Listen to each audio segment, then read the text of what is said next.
Berjumpa lagi dengan Albarak. Kita lanjutkan cerita kelahiran kembali Dewa Abadi tanpa nama. Jangan lupa share, like, komen, dan subscribe. Kelahiran kembali Dewa Abadi tanpa nama bab 2211, Cetak Biru. Dia sangat tertarik pada makhluk hampa, asal-usul mereka, dan rahasia apa yang mungkin mereka simpan atau tidak. Kuburannya tidak akan cukup besar untuk menampung seluruh tubuh mereka. Tetapi siapa yang menyuruhnya? Mengapa tidak mengambil beberapa sampel? Atau lebih baik lagi, mengambil apa yang menjadi inti kekuatan mereka? Dion tidak sepenuhnya yakin apa itu. Tetapi yang dia tahu adalah pasti ada sesuatu, dan dia ingin mencari tahu apa itu. Cetak biru yang tak terhitung jumlahnya melayang di hadapan Dion. Cetak biru itu tidak berada di atas lembaran kertas, melainkan garis-garis emas yang digambar oleh ki jiwanya. Pemandangan yang sangat indah untuk dilihat. Garis-garis emas itu berubah dan bergeser, menyempit menjadi bentuk tipis yang hampir tampak seperti jarum emas panjang. Dion merenung sejenak dan diagramnya berubah sekali lagi, memberikan jarum ramping sirip tajam yang memungkinkannya membuat belokan lebih tajam. Ini mungkin cara terbaik untuk melarikan diri dan bergerak. Sirip-sirip itu bisa tetap ditarik jika tidak diperlukan manuver mengelak. Meski begitu, mengandalkan kecepatan untuk melarikan diri adalah tindakan bodoh ketika aku seorang alkemis arai. Desain bentuk ini bukan untuk kecepatan, melainkan hanya manfaat tambahan sekunder. Tujuan sebenarnya adalah untuk memungkinkan terciptanya gerbang teleportasi yang hanya bisa dilaluinya sementara yang lain yang mencobanya akan gagal. Ketika kuburan berubah menjadi bentuk ini, garis-garis tersegmentasi dari susunan teleportasi yang akan terputus dalam bentuk lain akan menyatu. Ini akan menghasilkan fluktuasi spasial yang kuat yang berkumpul di ujung jarum, yang memungkinkan kapal melakukan lompatan di ruang angkasa. Bagian terbaik dari desain ini adalah Dion tidak perlu memasukkan energi apapun. Bentuk ini mampu memanfaatkan ki hampa yang berlebih yang sudah ada di mana-mana di medan perang hampa, menjadikannya bagian kuburan yang paling hemat biaya. Meski begitu, menciptakan sistem ini tidaklah mudah. Pertama-tama, Anda perlu merancang formasi yang mampu melakukan hal ini sejak awal, dan kedua, Anda perlu membangun sirkuit yang cukup kokoh agar ki hampa dapat mengalir tanpa merusaknya. Disinilah kekayaan Dion yang melimpah berperan. Garis-garis emas yang melayang di udara berubah sekali lagi, menjadi bola besar yang dipenuhi lubang-lubang nonagonal yang tak terhitung jumlahnya. Bola itu hampir tampak seperti bola sepak jika bola sepak benar-benar berongga. Bola itu terbagi menjadi dua bagian sebelum menutup sekali lagi. Dion terkekeh sendiri. Saya sebut saja ini bentuk sangkar Faraday. Kandang Faraday menjadi bahan kontroversi dan penipuan di dunia asal Dion, itulah sebabnya ia menganggapnya lucu sekarang. Meski begitu, ciptaannya akan melakukan apa yang tidak dapat dilakukan oleh kandang Faraday palsu itu. Muatan listrik keemasan berdenyut melalui sangkar bulat itu, merobek udara di dalamnya menjadi atom-atom paling dasarnya. Dion menciptakan bentuk ini untuk menjebak dan menghancurkan makhluk hampa, yaitu makhluk dengan bentuk cair dan kurang nyata. Mereka seringkali merupakan makhluk hampa unsur atau halus dan sulit ditangani dalam banyak waktu. Namun, tindakan pencegahan ini akan sempurna jika ia dapat menggunakannya dengan cerdik. Karena sangkar itu sebagian besar terbuat dari lubang-lubang dan relatif tipis dibandingkan dengan penampilannya, ukurannya jauh lebih besar daripada model dasar kuburan Dion. Mencapai diameter lebih dari 20.000 km. Kandang itu dapat membungkus banyak binatang hampa seukuran itu. Setiap lubang berbentuk segi 9 sebenarnya adalah formasi besar. Dion membenci angka 9, tetapi dia akan berbohong kepada dirinya sendiri jika dia berpura-pura seolah angka ini adalah yang terkuat di alam abadi ini. Jadi, alih-alih bersikap picik kali ini, dia menggunakannya. Mereka semua mampu memanfaatkan petir emas Dion dan meningkatkannya ke tingkat yang lebih tinggi, sekali lagi menggunakan ki hampa sebagai bahan bakar. Siapa yang tahu apakah Dion menyadari bahwa ia secara efektif menciptakan sumber energi baru atau tidak? Sebagian besar yang lain bahkan tidak dapat mempertimbangkan untuk menggunakan metodenya karena mereka tidak memiliki keterampilan untuk melakukannya. Namun menurut pandangan Dion, ki adalah ki, tidak peduli jenisnya. Siapa yang peduli jika ki hampa sedikit lebih ganas daripada ki normal? Dia akan membuatnya berlutut apapun yang terjadi. Inilah perbedaan utama antara alam fana dan abadi. Sementara ruang angkasa sama sekali tidak memiliki ki di alam yang lebih rendah, ruang angkasa dipenuhi dengan energi yang dahsyat di alam abadi. Pikiran Dion terus berputar saat ia terus mengubah diagram yang melayang di hadapannya. Setiap bentuk memiliki kemampuan uniknya sendiri. Namun, yang terpenting, masing-masing bentuk tersebut membentuk apa yang disebut Dion sebagai sirkuit dengan sempurna. Sirkuit-sirkuit ini merupakan sambungan logam-logam mulia yang membentuk formasi dan susunan tingkat tinggi. Sirkuit-sirkuit tersebut hanya perlu diisi dengan energi dan akan menjalankan tugasnya. Dion mengambil konsep ini dari jimat. Jimat hanyalah garis formasi yang dialiri energi untuk digunakan. Jadi mengapa tidak menggunakannya dalam skala besar seperti ini? Dan mengapa tidak membuatnya dapat digunakan kembali? Ini menyenangkan. Dion tersenyum lebar. Diagram di hadapannya bagaikan kubus Rubik paling rumit yang pernah dibuat. Mencari tahu cara mendesain kuburan agar bisa berubah menjadi semua bentuk ini, tetapi juga menghubungkan sirkuit formasi tersembunyi di dalamnya merupakan hal yang sulit tetapi juga sangat memuaskan. Dion berakhir pada 8 bentuk total. Bentuk melarikan diri, sangkar Faraday, bentuk siluman, bentuk kura-kura, bentuk pemusnahan, bentuk terbelah, bentuk 8 lengan, dan bentuk penyerangan. Begitu Dion menyempurnakan desainnya, ki jiwanya melonjak, menyelimuti seluruh ruang bawah tanah dengan kekuatan yang tampaknya tak berujung. Pada saat yang sama, sumber daya yang tak terhitung jumlahnya yang telah dibelinya terbang keluar dari dunia batinnya dan ke udara. Seolah-olah dirinya adalah pusat dunia, Dion duduk bersila dan melayang di udara, material-material berputar di sekelilingnya. Iterasi pertama kuburan yang akan menggemparkan dunia abadi telah mulai terwujud. Kelahiran kembali Dewa Abadi tanpa nama bab 2212, jatuh.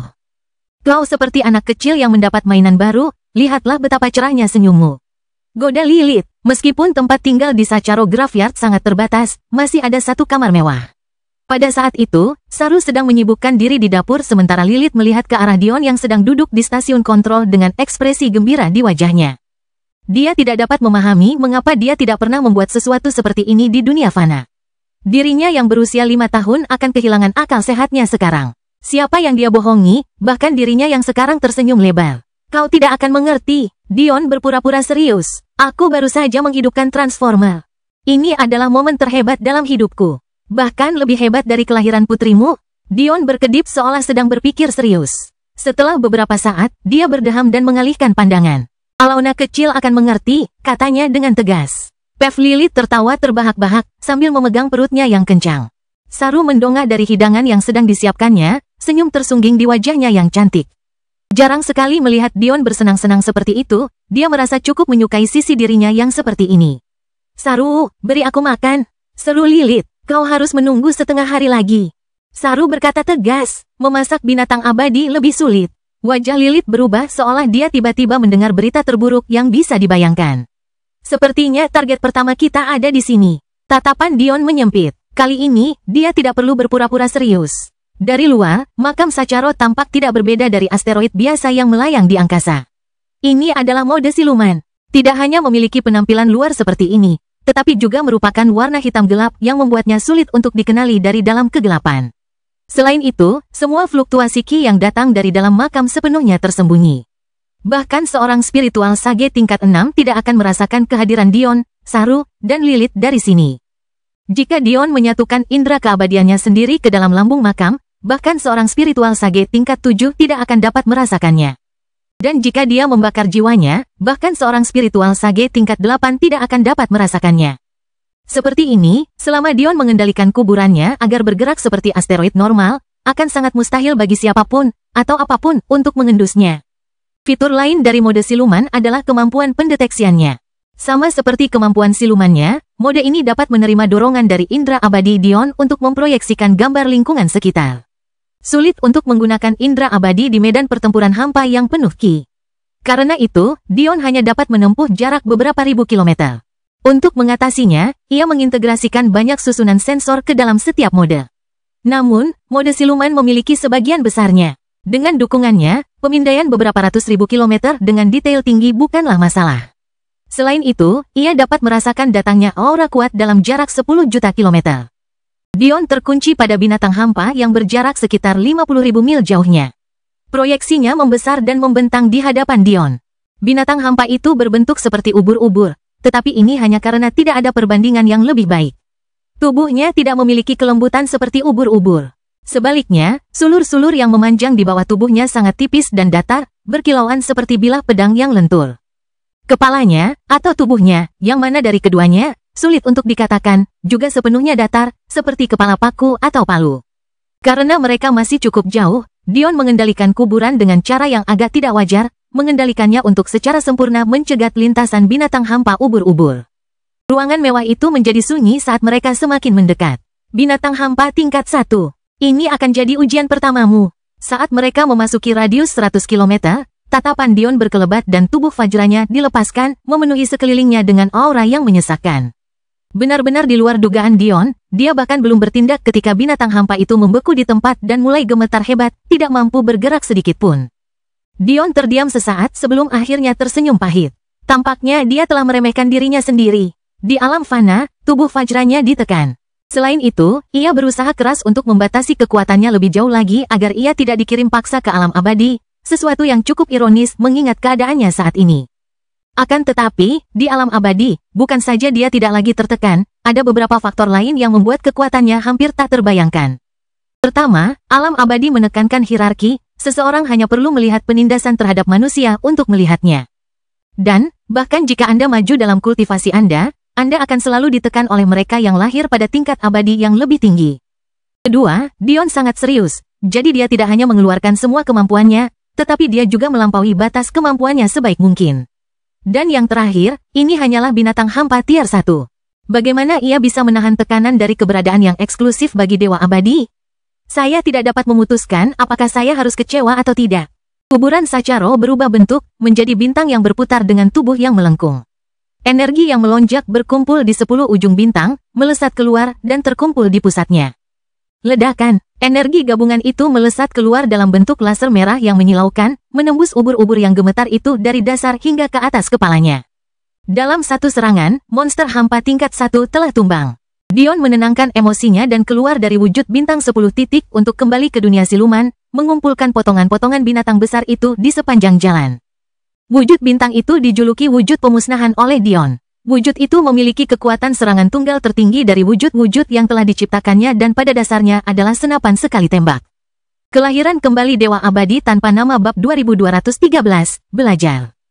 Satu-satunya kekurangannya adalah tidak cocok untuk pertempuran yang berlangsung lama karena jeda waktu antara pancaran energinya cukup lama. Ya, hanya beberapa detik, tetapi dalam pertempuran antara makhluk abadi, rentang waktu seperti itu bagaikan selamanya. Setelah menarik napas dalam-dalam dan mengendalikan kuburan untuk menjauh dari medan perang, Dion berdiri dan menuju ke laboratorium. Hanya ada 2 area di makam Sacharo yang tidak sepenuhnya dirancang untuk pertempuran. Salah satunya adalah tempat tinggal mewah yang ia tinggali bersama Saru dan Lilith, dan yang lainnya adalah laboratorium. Ini adalah tempat yang telah ia sisihkan untuk mempelajari makhluk hampa. Dalam keadaan linglung, Dion tidak menyadari bahwa Lilith ada di sisinya hingga Lilith memeluknya, diikuti dengan senyum cerah di wajahnya. Mari kita lihat si rubah kecil Saru itu mencoba merebutmu dariku sekarang. Dion terdiam sebelum menggelengkan kepala dan terkekeh. Tampaknya Lilith masih sedikit marah karena Saru menciumnya terlebih dahulu, sesuatu yang menurutnya agak konyol. Lagi pula, itu bukan ciuman pertamanya. Kau tak pernah memberitahu kami, mengapa kau begitu tertarik pada makhluk hampa? Cara mereka dilahirkan sama sekali tidak seperti entitas lainnya. Yah, itu tidak sepenuhnya benar, mereka cukup mirip dengan peri dalam beberapa hal. Mereka adalah makhluk yang dilahirkan dari Ki, namun entah bagaimana berhasil memiliki bentuk yang nyata. Namun, tidak seperti kelahiran spesies lain, keberadaan mereka tidak disetujui oleh surga. Mereka ada terlepas dari apakah surga menginginkannya atau tidak. Dan itu menarik. Mata Lilith melebar. Di seluruh dunia gelembung, di seluruh dunia, di seluruh alam semesta, kuadran, planet, keberadaan yang tak terbatas. Makhluk hampa ada. Selama ada ki hampa yang substansial di sekitarnya, mereka dapat berkembang biak sesuka hati. Alam fana kini terlalu kecil dan penghalang kekosongan antara alam semesta dan kuadran terlalu tipis untuk menopang kelahiran mereka. Namun, alam fana hanyalah satu sudut kecil dari sudut keberadaan yang sangat luas. Jika seseorang bertanya kepada individu objektif siapa penguasa seluruh kehidupan, mungkin jawabannya adalah binatang hampa dan bukan manusia. Dion tidak ada di sana saat Aki mengoceh tentang kehampaan dan kekuatannya, tetapi dia tidak perlu berada di sana. Hanya dia yang bisa mengatakan bahwa kehampaan itu adalah keberadaan yang penuh teka-teki dan mencakup segalanya yang sulit dijelaskan hanya dalam beberapa kata. Untuk memahami hal ini, hanya diperlukan eksperimen pikiran sederhana. Manusia melihat dunia secara linear. Ada awal dan akhir yang pasti untuk segala sesuatu. Agar sesuatu dapat ada, maka ia harus memiliki asal-usul, titik awal yang memulai serangkaian sebab dan akibat yang secara logis mengalir ke keadaannya saat ini. Namun, kehampaan itu tidak memiliki hal semacam itu. Kehampaan itu selalu ada. Kehampaan itu tidak memiliki awal. Dan tidak akan ada akhir. Sebelum matahari pertama di dunia pertama terbit, kekosongan itu sudah ada. Dan lama setelah matahari terakhir terbenam di dunia terakhir, kekosongan itu akan ada. Dion dan Lilith berhasil sampai di laboratorium. Laboratorium itu tidak semewah kuburan pada umumnya. Malah, laboratorium itu sangat minimalis dan dilapisi logam mulia yang tampak seperti baja tahan karat yang mengilap. Kenapa baunya harus nggak enak banget sih?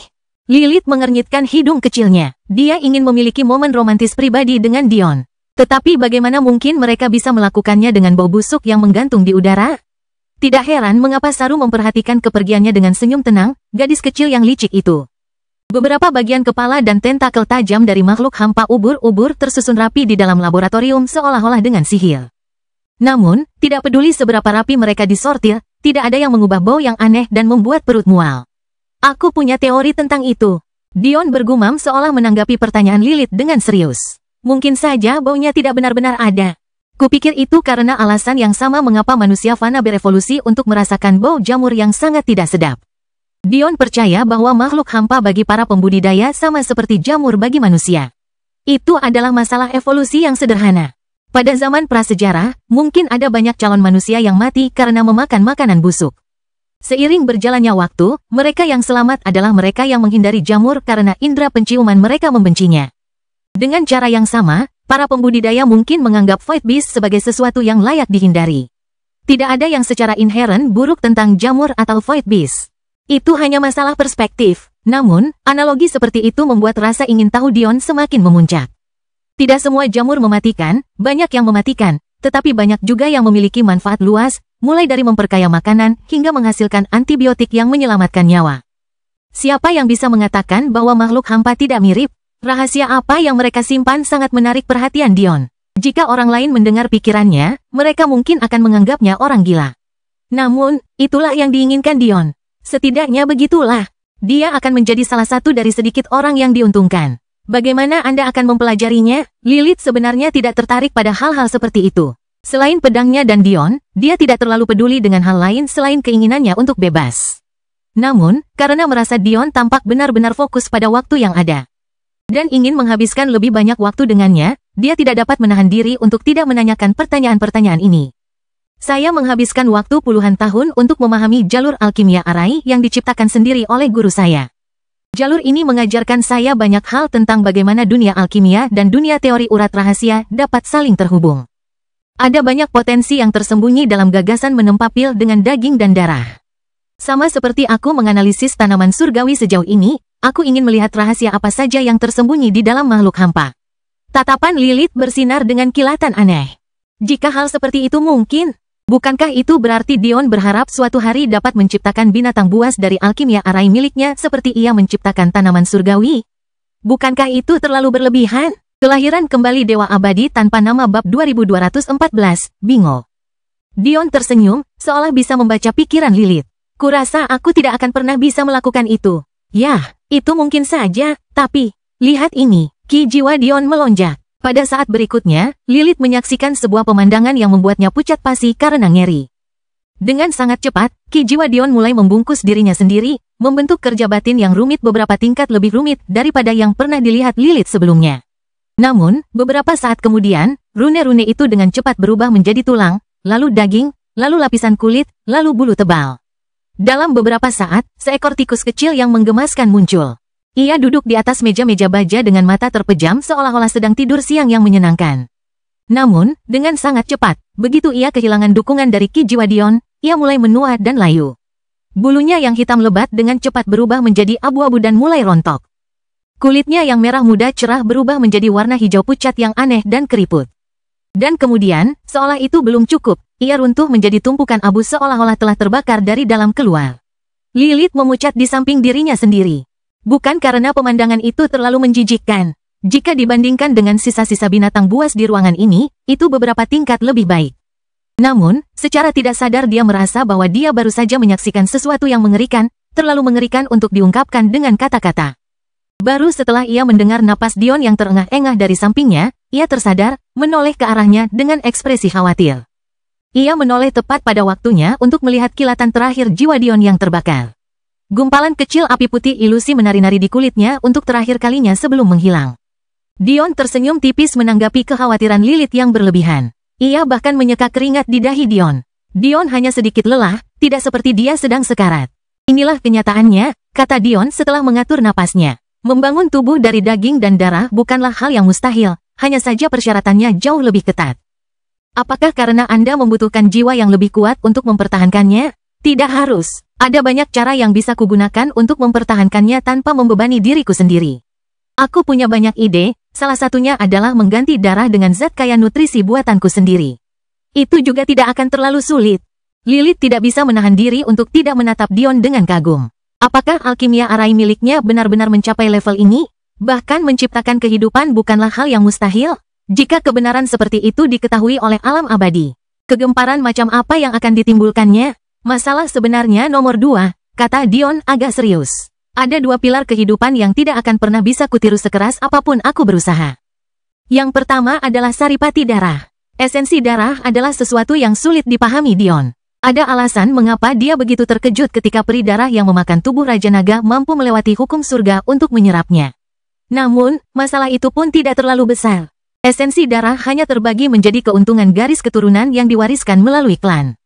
Kemampuan itu pada akhirnya dibangun oleh rune fundamental. Kombinasi rumit dari semuanya, ya. Namun, bukan tidak mungkin untuk dipahami.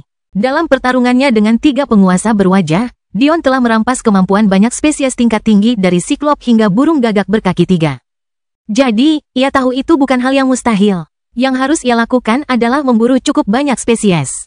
Penghalang yang sebenarnya adalah rahasia kehidupan itu sendiri. Dion ternganga. Jiwa. Aku tidak punya cara untuk menciptakan kembali jiwa. Lilith mulai mengerti. Ramuan surgawi dikenal sebagai bentuk kehidupan, tetapi sangat jarang membentuk jiwa sendiri.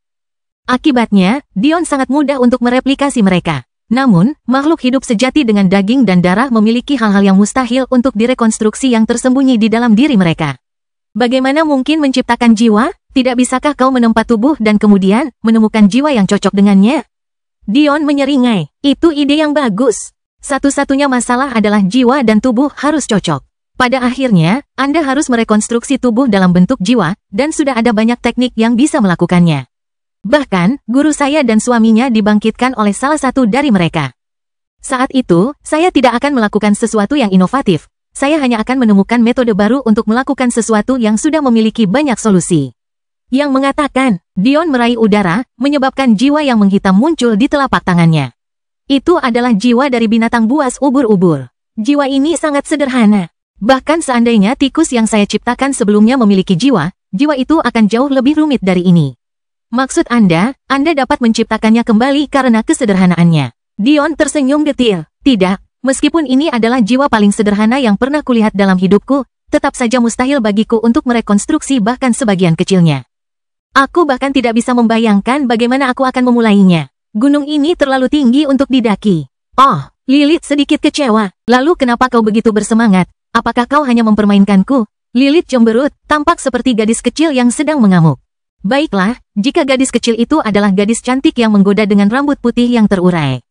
Kau mengubur petunjuknya, Dion berkata sambil tersenyum. Jiwa ini sangat sederhana, tetapi masih bisa membuat makhluk hampa dianggap sebagai bentuk kehidupan yang bahkan ada di luar kendali surga. Menurutmu apa artinya itu? Mata Lilith membelalak. Dia mungkin tidak terlalu tertarik dengan hal-hal seperti itu, tetapi dia tetap lebih cerdas daripada kebanyakan orang. Bagaimana mungkin dia tidak mengerti apa yang dimaksud Dion sekarang? Maksudmu ada sesuatu yang istimewa tentang tubuh makhluk hampa yang memungkinkan mereka berfungsi dengan jiwa yang agak generik ini. Bingo, kata Dion sambil tersenyum. Ada sesuatu pada tubuh mereka yang telah menurunkan kebutuhan jiwa. Bagaimana mungkin makhluk sekuat itu memiliki jiwa yang tidak serumit tikus biasa? Bingo, Lilith berkedip bingung. Kelahiran kembali Dewa Abadi tanpa nama bab 2215, klon. Itu hal yang lumrah. Melihat Lilith tidak akan mengerti meskipun dia menjelaskannya, Dion menggelengkan kepalanya dan tertawa. Tidak apa-apa. Yang penting adalah jika aku bisa mempelajari cukup banyak makhluk hampa untuk mengetahui karakteristik khusus ini, maka akan jauh lebih mudah untuk memasang dan memainkan tubuh yang kuciptakan dan jiwa yang kurebut. Jika aku menggabungkan penemuan baru ini dengan tubuh dewa kematianku, maka aku dapat menciptakan boneka mayat yang tidak seperti apapun yang pernah dilihat orang sebelumnya, dan beban pada jiwaku akan berkurang secara substansial. Dion merasa bahwa boneka mayat terbuat dari tulang terlalu membatasi. Ada banyak teknik yang dapat digunakannya untuk mengimbangi hal ini, yang sebagian besar diperolehnya dari ingatan junior, ingatan yang tidak pernah ia ketahui hanya sebagian saja, tetapi ia merasa hal itu terlalu kurang. Masing-masing metode ini membutuhkan stamina yang terlalu banyak untuk dikendalikan. Itu akan membatasi Dion hanya pada beberapa ratus ribu boneka mayat. Ini mungkin terdengar banyak, tetapi untuk apa yang ingin Dion lakukan di alam abadi, jumlah ini terlalu kurang. Jiwanya tidaklah sempurna, dan ini terutama terjadi ketika dia berada dalam kondisi di mana sebagian besar kekuatannya dihabiskan untuk menekan energi yang tidak seimbang dalam tubuhnya. Namun, jika ia memiliki pasukan boneka mayat yang memiliki sedikit jiwa mereka sendiri, maka beban itu tidak akan lagi berada di pundaknya. Jika Dion dapat melakukan ini, alam abadi pasti akan mengalami kekacauan. Namun, ini masih merupakan dugaan besar. Bakat Dion dalam jalur alkimia gurunya tidak ada apa-apanya dibandingkan dengan bakatnya dalam alkimia arai tradisional. Itu tidak akan semudah yang dia dapatkan dalam alkimia arai. Meski begitu, Dion memiliki fondasi yang kokoh dan jumlah makhluk hampa yang tak terbatas untuk dipelajari. Dan, ia juga memiliki satu hal terakhir yang belum sepenuhnya disadarinya. Peri darah akan sangat membantu dalam mencapai tujuan ini. Namun, itu juga berarti bahwa mereka yang bertanggung jawab untuk menciptakannya mungkin sudah selangkah lebih maju dari Dion. Bahkan, satu langkah saja mungkin tidak cukup untuk mengungkap kebenaran. Butuh waktu beberapa tahun sebelum pasukan dari segmen bintang ini mulai menyadari bahwa ada sesuatu yang aneh. Banyak laporan tentang mayat binatang hampa yang mengambang dari tingkat 1 dan 2 semakin sering terjadi, namun tidak ada yang datang untuk mengklaim jasa mereka. Dan, yang mungkin lebih mengejutkan adalah kenyataan bahwa banyak dari binatang hampa ini dikalahkan hanya dengan satu serangan. Puncak dari peristiwa yang mengejutkan ini menjadikan gelombang kehampaan ini salah satu yang paling tenang dalam sejarah. Tentu saja, ada beberapa kisah tragis tentang runtuhnya dunia gelembung, tetapi mustahil untuk bertahan hidup dalam gelombang kehampaan tanpa kejadian-kejadian ini. Selain itu, di segmen bintang yang lemah seperti itu, kemunculan binatang buas tingkat 3 sudah cukup langka. Bagi begitu banyak binatang buas tingkat rendah yang mati secara misterius, itu seperti memberikan anugerah penyelamatan bagi triliunan orang. Pada saat itu, klon Dion, yang membawa sayap api putih di punggungnya, turun ke segmen 232 sekali lagi. Sama seperti di alam fana, selama api putihnya hadir, batasan jarak klonnya akan sepenuhnya hilang. Dia telah kehabisan sumber daya sehingga dia merasa sudah saatnya dia mengumpulkan lebih banyak lagi. Namun kali ini, dia datang sendiri dan tidak ragu untuk menyelimuti seluruh dunia gelembung dengan indera abadinya, mengunci ke pemandangan yang ingin dia lihat. Dia kembali. Bajingan itu akhirnya kembali. Kilatan ganas terpancar dari tatapan sang Earl. Klon Dion turun, mendarat di tanah seperti malaikat dari atas. Kombinasi rambut emasnya yang terurai, mata opal yang tajam, dan sayap putihnya yang lebar dan berapi-api menggambarkan keanggunan yang hampir mustahil untuk ditandingi. Kedatangannya begitu megah sehingga mustahil dunia yang dipenuhi makhluk abadi tidak menyadari kedatangannya. Seperti yang diduga, banyak sekali tatapan gembira yang tertuju padanya dan banyak lagi yang mulai mengobrol antusias tentangnya. Tak seorang pun dari mereka tahu nama Dion karena tak seorang pun berani menanyakannya, tetapi mereka semua kini mengetahui legendanya. Ia dengan mudah dinobatkan sebagai alkemis terbaik di segmen bintang ini, sebuah gelar yang bahkan tidak berani disangkal oleh sekelompok orang tua yang sangat sombong itu. Meskipun Dion hanya memurnikan jimat dan pil tingkat empirin rendah, harus diingat bahwa tingkat empirin menengah sudah merupakan batas atas celestial abadi. Untuk segmen bintang seperti ini, di mana mereka akan menemukan ahli hukum abadi yang mampu menembus batas itu? Akibatnya, meskipun Dion tidak pernah menunjukkan keterampilan yang lebih tinggi dari tingkat itu, tidak ada seorang pun dengan keterampilan yang cukup tinggi sejak awal yang dapat meremehkannya. Namun, setelah gelombang kegembiraan pertama, ekspresi orang-orang yang melihat ke arah Dion menjadi suram. Mereka tiba-tiba teringat bahwa Dion telah lama berhenti menjual kepada orang biasa dan sekarang hanya berurusan dengan orang-orang besar yang mampu membeli dalam jumlah besar. Seperti yang diharapkan, Dion baru saja menginjakkan kaki di jalan bersih segmen 232 ketika sekelompok aura kuat bergerak ke arahnya. Dipimpin oleh seorang pria gemuk yang sangat menyebalkan yang memiliki aura paling lemah dari semuanya. Meski begitu, orang-orang di sekitarnya tampaknya tidak berani bersikap yang menunjukkan kebenaran ini.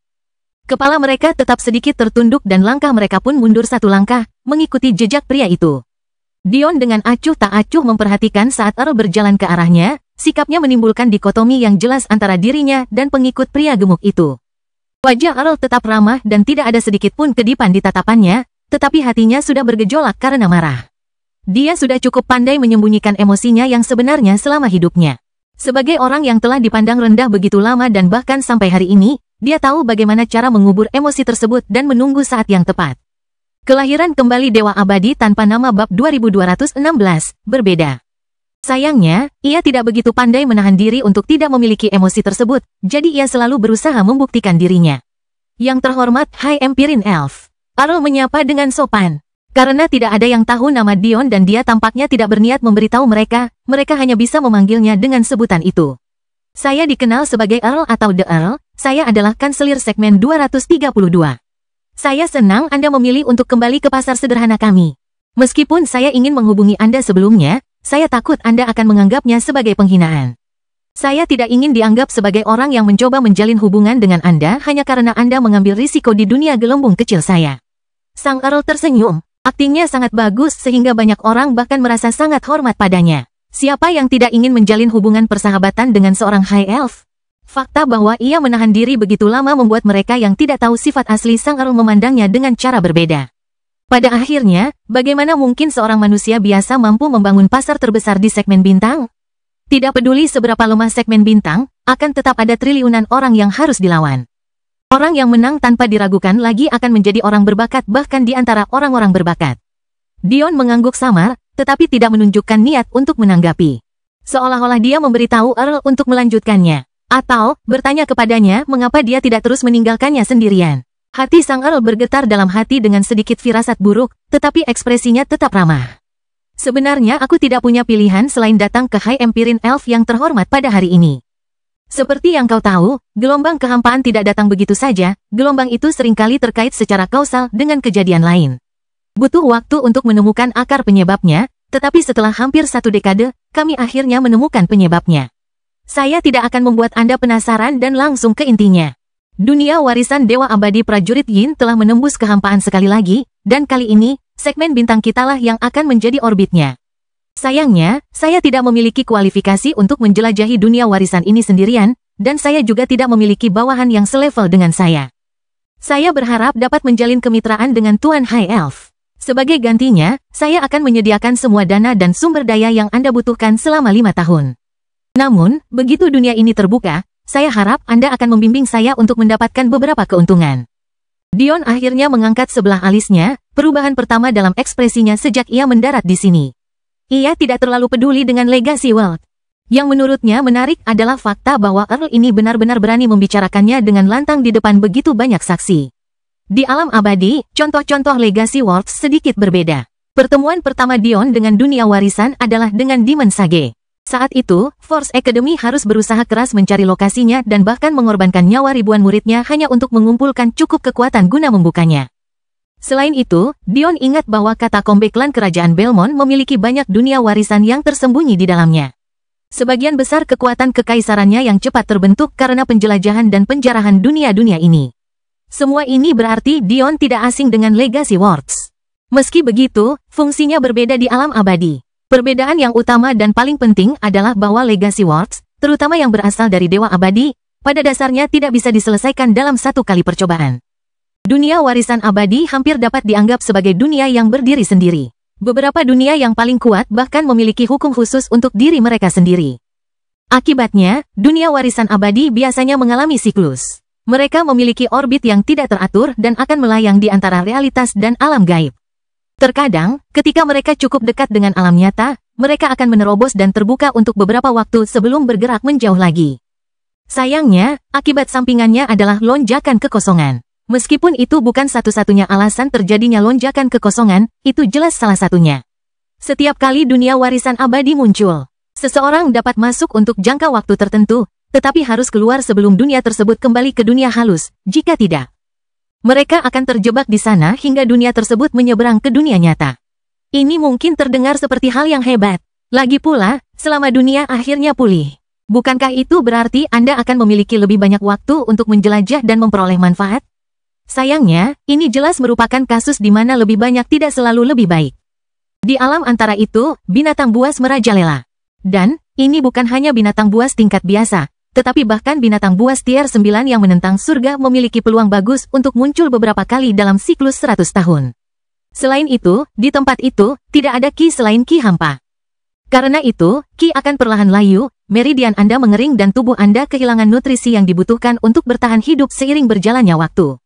Tanpa metode untuk mengetahui kapan dunia akan muncul di luar kehampaan lagi, Anda mungkin akan mati bahkan sebelum mendapat kesempatan itu. Di luar ini, bahkan jika melalui suatu keajaiban kamu cukup kuat untuk melawan binatang-binatang hampa ini sendirian dan entah bagaimana membawa cukup kristal ki untuk bertahan hidup selama jutaan tahun yang dibutuhkan agar dunia warisan abadi muncul kembali, ada sesuatu yang bahkan lebih mustahil untuk dilawan yang sedang menunggu. Bahkan terlepas dari kenyataan bahwa makhluk hidup akan benar-benar terpisah ketika berpindah antara realitas dan alam halus, hukum-hukum dunia warisan abadi akan terdistorsi di alam antara itu. Kelahiran kembali Dewa Abadi tanpa nama bab 2217, bertahan hidup. Hal semacam itu tidak hanya dapat membingungkan seseorang, tetapi juga dapat menyebabkan kematian. Bagaimana jika hukum berubah sedemikian rupa sehingga bagian dalam tubuh Anda menjadi bagian luar tubuh Anda dan sebaliknya? Bagaimana jika hukum berubah sedemikian rupa sehingga hanya makhluk yang memiliki pikiran untuk bunuh diri yang diizinkan untuk hidup? Bahkan tidak harus serumit ini. Hukum bahkan dapat berubah sedemikian rupa sehingga tidak ada makhluk hidup yang diizinkan untuk hidup sama sekali. Inilah alasan sebenarnya mengapa tidak ada seorang pun yang berani tetap berada di dalam dunia warisan abadi setelah ditutup. Perubahan dalam hukum-hukum ini sama sekali tidak dapat diprediksi dan bahkan dapat mempermainkan Dewa Abadi hingga mati. Ini juga merupakan alasan mengapa tidak ada seorang pun yang berani keluar dan membunuh binatang buas di sumbernya. Bagaimana makhluk hampa bisa bertahan hidup di lingkungan seperti itu? Itu sama sekali tidak diketahui. Namun untuk saat ini, yang mungkin dilakukan hanyalah bertahan melawan mereka. Meskipun ada semua bahaya ini, dunia warisan abadi masih sangat berharga. Itulah sebabnya sangat aneh jika Earl berani membicarakan hal ini di depan umum. Namun, itu juga sesuatu yang membuat Dion menganggap Earl sedikit lebih serius. Apapun tujuan pria ini, ia tahu konsep untuk menjadi hebat. Dion tidak meragukan bahwa dunia warisan abadi yang ia bicarakan itu nyata, dan itu membuat pria ini semakin ganas. Menarik, bibir Dion melengkung. Dia adalah seorang pria yang telah mengalahkan para pemikir intelektual terhebat di alam fana. Dia benar-benar ingin melihat apakah para pemikir di alam abadi dapat memberinya tantangan. Dunia warisan ini kemungkinan adalah dewa abadi yang lebih rendah. Dunia ini masih sangat berharga, tetapi tidak cukup berharga bagi para penguasa untuk menghabiskan kekayaan yang diperlukan untuk datang ke sini.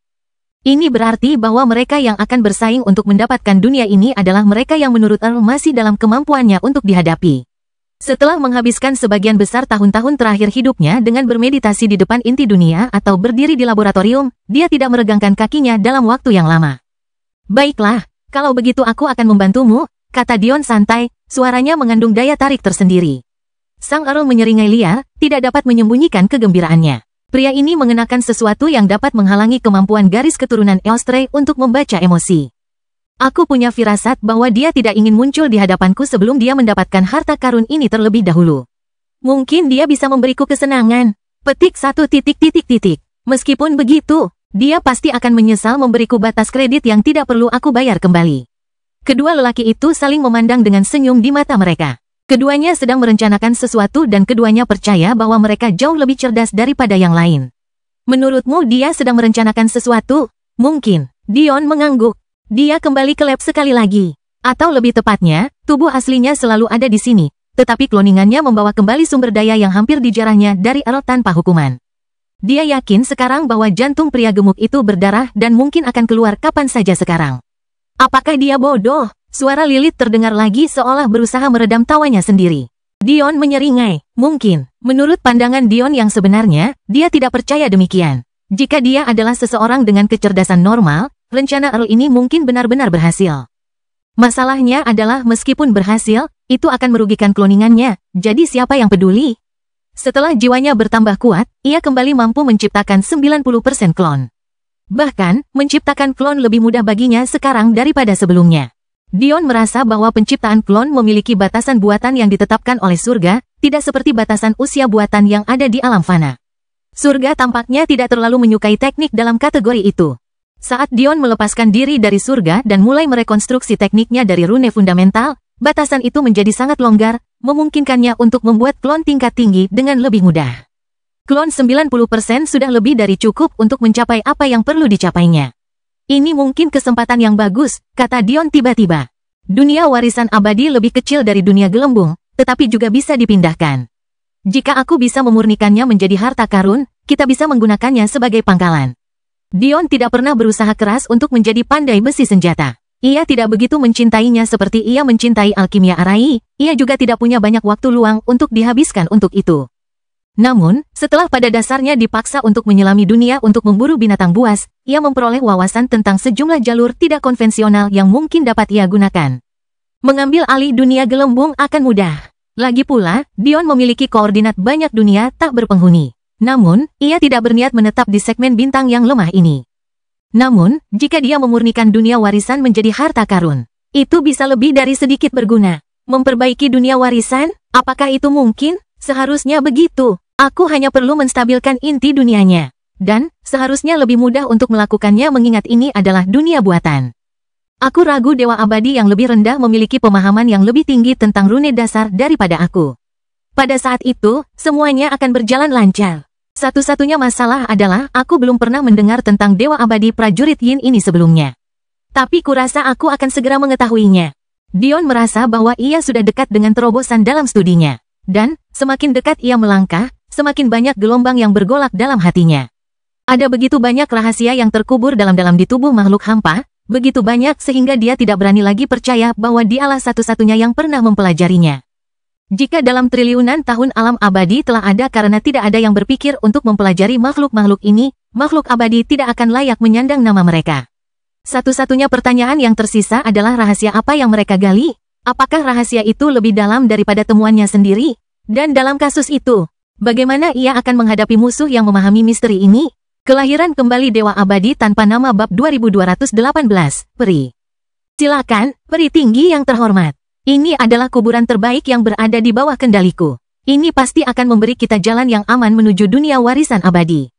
Sang Earl berdiri di depan sebuah kapal mewah yang tampaknya terbuat dari 70% kaca berkilau dan 30% perak. Kapal itu sama sekali tidak tampak seperti kuburan yang dipersiapkan untuk pertempuran dan lebih tampak seperti kapal pesiar yang dibuat untuk mengarungi angkasa. Dion tidak percaya bahwa kuburan ini dapat menahan bahkan satu serangan dari makhluk hampa. Jadi, menyebutnya dengan nama seperti itu sama saja dengan penghinaan terhadap para prajurit yang tak terhitung jumlahnya yang mempertaruhkan nyawa mereka untuk menangkis gelombang kehampaan. Akan tetapi, mengingat siapa Earl ini sebagai pribadi, bagaimana dia bisa memiliki ketenangan pikiran untuk peduli terhadap pikiran orang-orang yang diharuskan mempertaruhkan nyawa mereka? Meski begitu, Dion tidak benar-benar memiliki hati yang berdarah. Ia merasa dirinya semakin menjauh dari orang kebanyakan dari hari ke hari, jadi sejujurnya, ia tidak peduli. Ia hanya merasa lucu bahwa inilah yang ingin dipamerkan Earl ketika Dion hampir bisa merasakan betapa hatinya berdarah. Dalam beberapa tahun terakhir, Dion praktis telah memeras pria gemuk itu hingga kering. Tidak mungkin dia punya banyak uang tersisa. Jika perjalanan ini tidak berjalan baik untuknya, dia akan butuh beberapa ribu tahun untuk pulih. Jadi, bagaimana mungkin dia tidak lucu karena masih berpura-pura menjadi orang kaya dengan banyak harta? Lebih tepatnya, dia adalah seorang pria yang melakukan segala cara agar tidak mencekik Dion di tempatnya berdiri. Dion melangkah ke kapal mewah itu. Dia dengan santai menyapukan pandangannya ke seluruh kru, sebelum matanya tertuju pada sesuatu yang membuatnya mengangkat sebelah alis dalam. Seorang peri, dia hanyalah peri rendahan. Matanya berwarna coklat terang dan rambutnya merah marun. Dia adalah pria paling tampan di kuburan ini sampai Dion datang, tetapi dia tetap tersenyum sopan kepada Dion. Dion mengira hal ini saja sudah cukup untuk memberinya sedikit rasa penasaran terhadap perjalanan ini, tetapi ketika mereka sampai di pintu masuk dunia warisan abadi, dia hampir tidak dapat menahan senyumnya. Nah ini sungguh menarik. Dion melihat banyak wajah yang dikenalnya, berpadu dengan beberapa aura yang dikenalnya. Bukan hanya keturunan klan Sumur yang datang dengan kekuatan penuh, tetapi apa yang Dion sebut sebagai pasukan klan Vio juga ada di sini. Namun, ini sangat masuk akal. Pada akhirnya, segmen bintang ini memiliki dua orang hebat ini sebagai pakar utama mereka. Bagaimana mungkin mereka tidak datang ke acara seperti itu? Mereka tidak hanya akan datang, tetapi mereka juga akan memastikan bahwa mereka akan mendapatkan manfaat yang paling banyak juga. Dion tanpa sengaja tersenyum saat melihat pemandangan ini. Mungkin karena dia tidak banyak memikirkan pembukaan dunia warisan ini, tetapi dia sangat terkejut dengan hasilnya. Jika dia meluangkan waktu sejenak untuk memikirkannya, dia pasti bisa menebak hasilnya. Namun, menurutnya, apakah mereka ada di sini atau tidak berarti apa-apa baginya. Sebenarnya, dunia warisan Dewa Abadi bukanlah tempat yang aman. Dengan lamanya keberadaan alam abadi, jumlah orang yang telah mencapai alam Dewa Abadi yang lebih rendah terlalu banyak. Tentu saja, ini bukan berarti Dewa Abadi bukanlah makhluk langka dan kuat. Sederhananya, mereka memang langka dan kuat. Jika ini adalah dunia warisan abadi yang dibuka untuk pertama kalinya, tidak diragukan lagi bahwa terlepas dari biayanya, para ahli dari seluruh penjuru dunia akan datang ke sini. Bahkan jika mereka yang ada di sini mencoba menyembunyikan berita itu, mustahil untuk menghentikan para oportunis yang ingin meraup untung dengan menjual informasi itu kepada orang lain. Sayangnya, ini bukan pertama kalinya dunia warisan ini dibuka. Jika memang begitu, Dion meragukan bahwa Earl, tidak peduli seberapa sabar dan liciknya dia, akan berani membicarakannya di depan umum seperti yang dilakukannya. Bahkan saat pikiran-pikiran ini terlintas dalam benak Dion, kehampaan tiba-tiba bergetar. Di tempat di mana kumpulan kuburan itu melayang, sulit untuk membedakan mana yang atas dan mana yang bawah hanya dengan sekali pandang. Di sekelilingnya sebagian besar gelap dengan hampir tidak ada cahaya bintang yang redup di kejauhan. Namun, ini sudah diduga. Sebagai dunia warisan abadi yang menyebabkan gelombang kehampaan, area kemunculannya akan sangat padat dengan ki kehampaan. Karena itu, belum ada yang berani keluar dari kuburan mereka. Satu-satunya alasan Dion tahu bahwa beberapa teman lama ada di sini adalah karena indera keabadiannya. Pada hakikat, bukan berarti daerah ini kosong, melainkan semua yang ada di sekitar sini telah ditelan oleh kegelapan. Seolah mengikuti tema ini, hampir mustahil untuk mengatakan bahwa ada sesuatu yang telah terbuka sama sekali. Di hadapan mereka, bahkan setelah kekosongan itu berhenti bergetar, yang ada hanyalah kegelapan pekat, tidak seperti apa yang diharapkan dari pemandangan lubang hitam. Namun, tanpa ragu, puluhan kuburan di sekitarnya maju dengan cepat. Sebagian besar dari mereka hanya membuat garis pertahanan di sekitar pintu masuk, sementara kurang dari 5 yang benar-benar memasuki dunia, menghilang dalam kepulan kehampaan. Penglihatan Dion melayang sesaat, membuatnya sedikit mengernyit. Namun, penglihatannya kembali hampir secepat penglihatannya menghilang, memperlihatkan dunia aneh melalui jendela-jendela kuburan Earl yang tak terhitung jumlahnya. Di bawahnya, ada hutan yang lebat. Namun, alih-alih terbuat dari kayu dan dedaunan, hutan itu seluruhnya terbuat dari logam. Hal ini saja mungkin sudah cukup aneh, tetapi kenyataannya lebih rumit dari ini. Dengan matanya sendiri, Dion dapat melihat bahwa setiap pohon dibuat dengan sangat teliti. Baik itu kulit pohon yang menutupi pohon, daun yang menyebar dari cabangnya, akar yang menancap ke tanah, semuanya benar-benar unik. Seseorang telah berusaha keras untuk membangun ratusan ribu bentuk tanaman unik dalam berbagai logam mulia, biji, dan batu. Kelahiran kembali Dewa Abadi tanpa nama bab 2219, pertanyaan sederhana. Ini saja sudah membuat orang tidak percaya, tetapi setelah menggunakan indranya yang abadi, Dion menyadari bahwa segala sesuatunya bahkan lebih rumit daripada ini. Bukan hanya bagian luarnya saja yang benar-benar unik, tetapi bagian dalamnya juga unik. Jalur kapiler dari tanaman surgawi metalik, lingkaran usia pohon batu yang tinggi, urat kelopak bunga yang berharga. Tidak ada satupun yang sama di antara semuanya.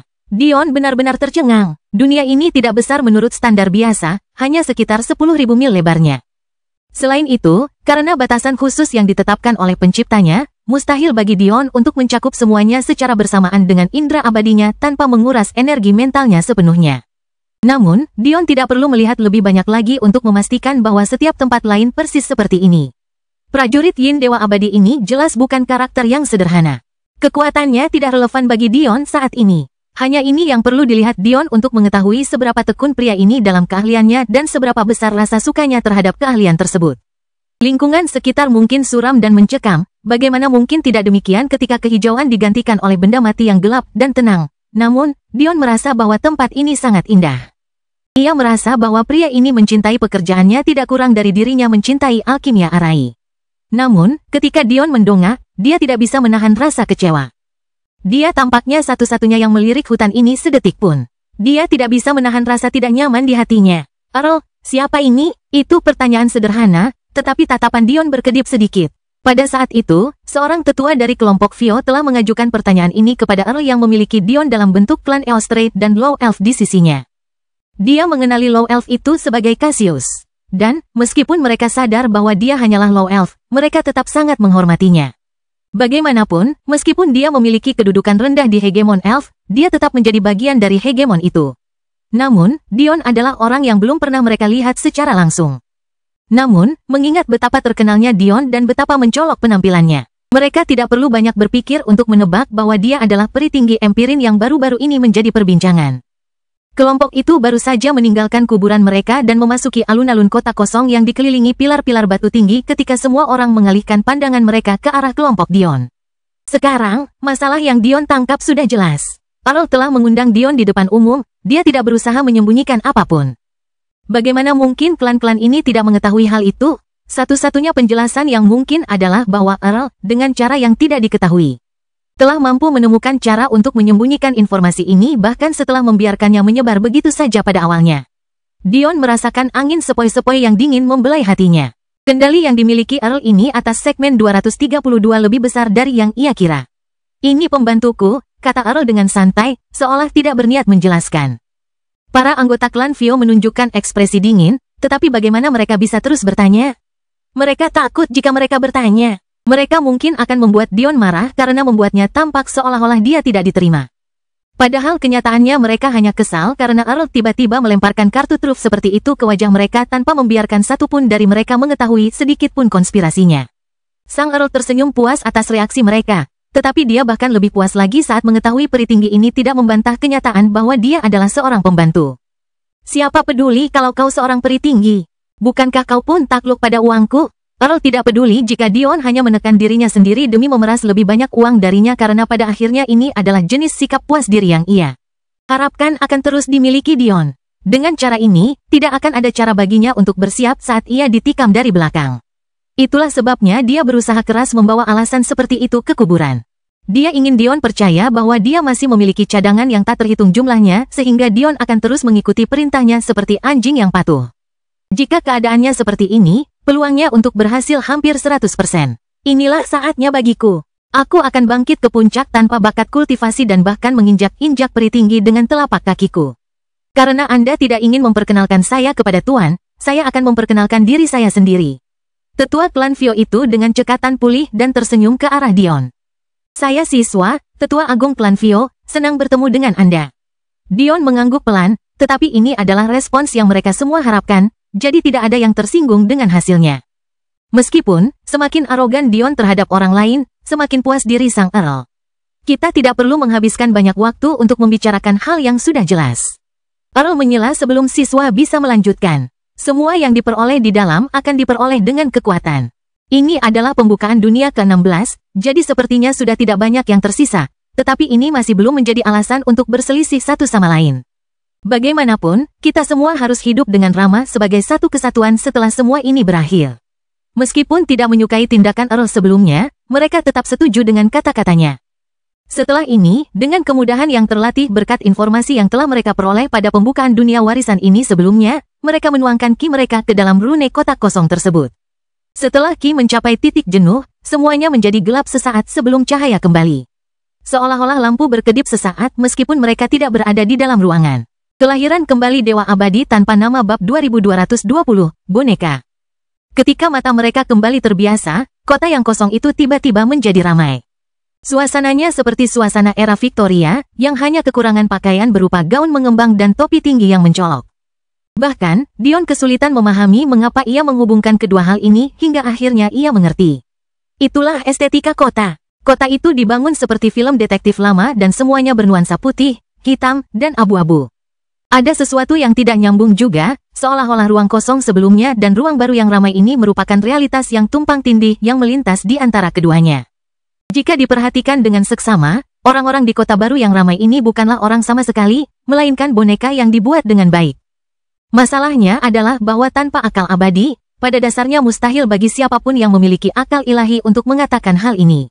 Jika detail pepohonan yang mengelilingi kota ini adalah satu hal, detail boneka humanoid ini berada di level lain. Tidak hanya masing-masing boneka ini memiliki penampilan yang benar-benar unik, tetapi mereka juga memiliki tingkah laku dan kekhasannya sendiri. Beberapa tenang dan tabah, yang lain bahagia dan riang, dan yang lainnya mungkin merupakan gabungan kompleks dari kedua ekstrim yang berlawanan. Dion dapat langsung mengetahui bahwa ini bukanlah kepribadian yang disalin dan ditempel agar tampak nyata. Seseorang telah menghabiskan waktu, seperti yang mereka lakukan di pohon-pohon di luar kota ini, dengan tekun menyusun cerita untuk masing-masing dan setiap orang dari orang-orang ini. Dia tidak dapat menahan diri untuk tidak tercengang saat melihat mereka berinteraksi. Masing-masing dari mereka memiliki kisah berlapis dan saling terkait yang tidak kalah rumitnya dengan kehidupan orang-orang nyata. Namun, sekali lagi, Dion adalah satu-satunya yang tampaknya menyadari betapa tidak terduganya apa yang dilihatnya. Sang Earl telah membawa orang-orangnya ke samping, memisahkan mereka dari kelompok lain. Mungkin satu-satunya hal yang tidak realistis tentang orang-orang ini adalah bahwa mereka tidak bereaksi terhadap kedatangan mereka yang tiba-tiba. Seolah-olah mereka selalu ada di sini. Namun, hal itu pun tidak berarti meremehkan pencipta tempat ini. Empirin High Elf, tempat ini adalah dunia peninggalan Dewa Abadi Prajurit Yin. Earl buru-buru menjelaskan. Dewa Abadi memiliki selera yang aneh sehingga sulit untuk menebak seperti apa dunia mereka nantinya, tetapi untungnya dunia ini telah dijelajahi 15 kali sebelumnya. Kota ini dikenal sebagai Kota Yin. Ada peluang dan bahaya tersembunyi di mana-mana dan semua orang ini memiliki alur cerita mereka sendiri yang dapat dimanfaatkan. Karena sistem ini disusun dengan cara seperti itu, Anda harus sangat berhati-hati tentang cara berinteraksi dengan boneka-boneka ini karena Anda tidak pernah tahu kapan boneka itu akan menjadi penting di kemudian hari. Meskipun ini sulit, hal ini juga membuat dunia warisan ini menjadi lebih baik daripada dunia yang telah dijelajahi berkali-kali. Sulit untuk mengatakan apakah semuanya telah direnggut, atau masih ada rahasia yang lebih besar yang menunggu. Berikut adalah beberapa alur cerita yang telah diselesaikan, silakan lihat. Mendengarkan omongan Earl, Dion sampai pada suatu pemahaman. Bukannya boneka-boneka ini gagal bereaksi dengan benar terhadap kedatangan mereka, tetapi lebih karena mereka masih dalam masa tenggang. Pilihan mereka untuk menunjukkan kehadiran mereka dapat berdampak besar pada tempat ini seperti permainan yang diciptakan oleh Dewa Abadi Prajurit Yin. Alih-alih mengikuti lorong yang penuh dengan jebakan dan bahaya, bahaya itu tersembunyi di dalam alur cerita yang rumit ini. Setiap alur cerita ini memiliki hadiah di akhir, baik itu besar maupun kecil. Ada beberapa alur cerita yang sangat panjang yang akan membawa seseorang ke penutupan dunia warisan ini untuk menyelesaikannya yang mungkin tidak memberi Anda imbalan apapun. Namun, ada juga alur cerita yang sangat pendek yang memberikan hadiah yang relatif lebih baik. Mustahil untuk membedakan mana yang mana saat Anda memulai alur cerita. Dan, sayangnya, meninggalkan alur cerita akan memiliki konsekuensinya sendiri. Bagaimanapun, meskipun ini terstruktur seperti permainan, ini serealistis mungkin. Dion memindai catatan alur cerita yang telah selesai dan yang ditinggalkan sebelumnya, sekilas minat muncul di matanya. Dia meragukan bahwa ini adalah daftar yang panjang. Tidak semua orang yang ingin datang ke tempat ini akan mencantumkan keuntungan mereka untuk dilihat orang lain. Mereka yang cukup kuat untuk mendapatkan keuntungan besar tidak perlu menjual informasi ini dengan harga yang hanya beberapa sen bagi mereka. Sementara mereka yang cukup lemah untuk menghargai hadiah ini tidak ingin memamerkan harta karun yang mereka peroleh. Kita punya waktu berapa lama? Tanya Dion santai. Tidak mungkin untuk mengetahuinya segera setelah masuk. Mungkin hanya dalam waktu 1 tahun, sedangkan waktu terlama dunia warisan abadi ini dibuka adalah 50 tahun. Namun, seiring berjalannya waktu, kita akan merasakan fluktuasi ki hampa untuk membuat keputusan tentang berapa lama kita dapat tinggal di sini dengan aman. Dion mengangguk, tetapi bahkan saat dia berbicara, aliran ki jiwanya diam-diam meninggalkan tubuhnya, membentuk klon di berbagai lokasi acak di seluruh kota. Karena ada sistem seperti itu, bagaimana mungkin dia tidak memanfaatkannya? Ini adalah kota yang berpenduduk puluhan juta orang. Penambahan beberapa ratus klonnya tidak akan diketahui sama sekali. Saat mengetahui struktur dunia warisan ini, Dion sudah membuat banyak rencana dalam benaknya. Ia akan menyalahgunakan sistem masa tenggang. Pertama, ia akan merilis beberapa ratus klon untuk menguji alur cerita yang berbeda. Begitu menemukan titik awal yang penting, ia akan merilis klon yang tersisa satu persatu untuk menguji masing-masing. Siapakah yang meminta Dewa Abadi Prajurit Yin untuk membuat agar masa tenggang dapat dihilangkan sesuka hati dan tidak memiliki batas waktu? Cerita bersambung. Jangan lupa share, like, komen, dan subscribe, agar tidak ketinggalan cerita selanjutnya.